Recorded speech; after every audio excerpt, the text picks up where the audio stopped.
off a little bit. You want your space, I'll give it to you. This week on Married at First Sight, the drama just kept coming with David and Michelle, and it seems like she might be at her breaking point. But first, some good progress is made with some of the other couples, including Ikechi and Emem. The two had a heart-to-heart about their upbringings, where Ikechi shared this about his father. We just kind of butt heads at every turn. One day, I guess he was having a bad day, while I was trying to have a good day. Kicked me out of his house. I caught the train to some friends of mine. I had these older college students, you know, like being father figures or big brothers to me, where they were making sure I was good. If I needed some money, they would make sure I had money. Like, they made me see that, hey, there is a way out. Emem also reflected on how she's learned to be more vulnerable over the years. I didn't really have an emotional family. Like, my parents never really said, I love you. That just wasn't a thing for me growing up. During the last conversation I had with my father, he did say he loved me, and I said it back, so it just felt good, knowing that that was one of our last conversations. So I'm making a point to be more vulnerable.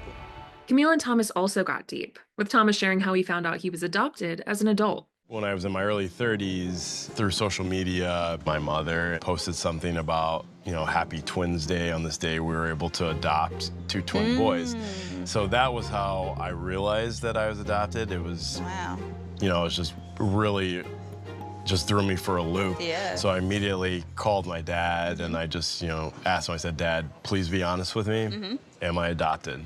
And there was this like long pause, and then he let me know, you know, I'm really sorry. Yes, you are. I wanted to tell you when you turned like 18, but I was afraid that you and your brother would not love me the same way, which that kind of hit me hard because, you know, he's my dad. He'll always be my dad. Karla and Juan went on a canoe ride gone wrong, but were able to laugh it off. They also discussed their different approaches to finances. For me, I think what I need is to still feel like you want to take care of me. I don't necessarily need you to hand out money and buy me things. It's more the feeling that this person wants to take care of me, this person wants to share life with me, and like we have a bigger picture. Yeah. It's not gonna be a big deal if I'm like, I can't do that, I'm sorry, like I just don't have the money to do it. No, and I love your honesty. Michelle had a call with her sister, and she talked about the hurdles she's facing with David. Like, if we had interests before those came up, you're like more willing to look past the things you don't have in common, but like I don't know what the interests and similarities are, so it's like now I'm trying to work past hurdles that I don't want to work past. I definitely feel myself like falling back into my old ways where I'm getting like my walls are coming up, like I'm getting moody, you know, like I feel myself being a brat. While Michelle was on the phone, David was at the gym, and he ran into Madison. They talked about their marriages, with David revealing one topic he has yet to broach with Michelle. I have been engaged, so she doesn't know that yet, but because she hasn't asked, but I didn't want to throw all this at her. No, for sure. I still have her name tattooed on my chest. That is another thing. So. Okay, that'll be a great conversation. Like, why do you think you haven't shared that with Michelle yet? Because at the wedding time, I gave her a lot of information. Yeah. Like. Do you feel like you overwhelmed her at the wedding a little bit? Yes. Madison encouraged David to push for those conversations and challenge Michelle. Like, you guys are married. She's gonna have to, like, take it one way or the other, and, like, you kind of coddling those feelings. It's fine for now because of, like, comfort, but, like, I think she might need that, hey, I need more. She updated Allen on David's situation, and they discussed how they want to approach conflict in their relationship. Madison said while she doesn't see Allen as a pushover, she does want him to be assertive. I know I keep saying it and harping on it, but, like, I want Allen to care for Allen, too. And, like, that's the only way that you're going to be, like, the best partner for me in this marriage is, like, doing some things for yourself. Like, I definitely own my happiness.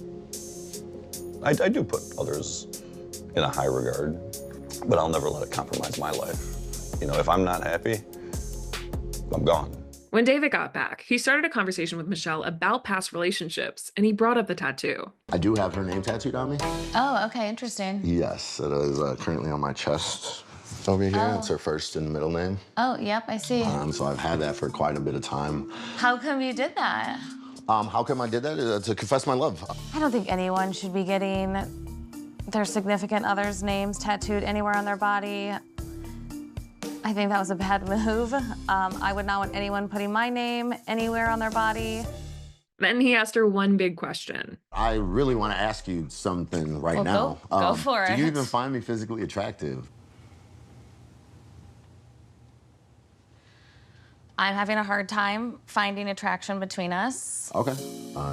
Hopefully those will come soon so that we can get to grow together. Later, things got even more tense when Michelle said it felt like he was living in fantasy land and asking vague questions. I'm trying to get to know you in like a simple manner.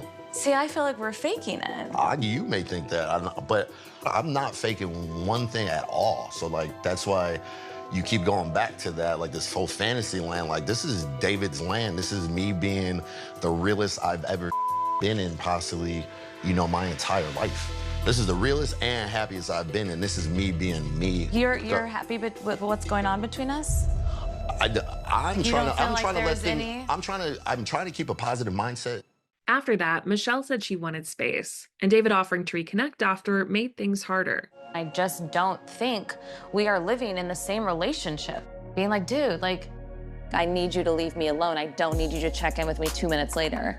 Like, he is like, everything's great. Like, let's go for a walk on the beach. And I'm over here like stewing.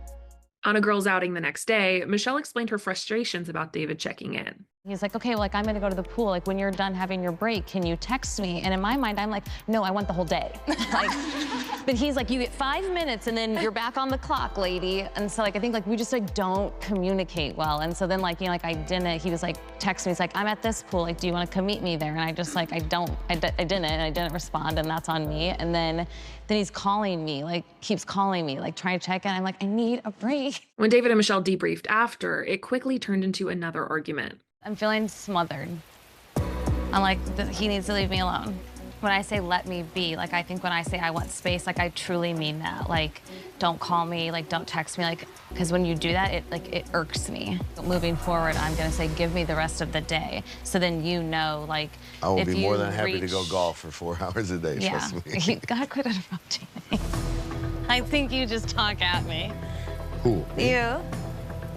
I just talk. You just talk and talk and talk. I can't get a word in over here. I'm getting really frustrated right now, and it's not that I'm trying to cut you off, but I get, like, in a genuine situation where you want your mother space, I'll give it to you. I get it.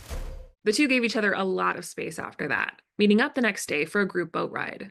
On the car ride, Karla got pretty wild with some sex talk and gave everyone an update on where things stand with her and Juan in terms of intimacy. I hate wearing clothes. I hate where this has been torture. Juan, Torture. high five.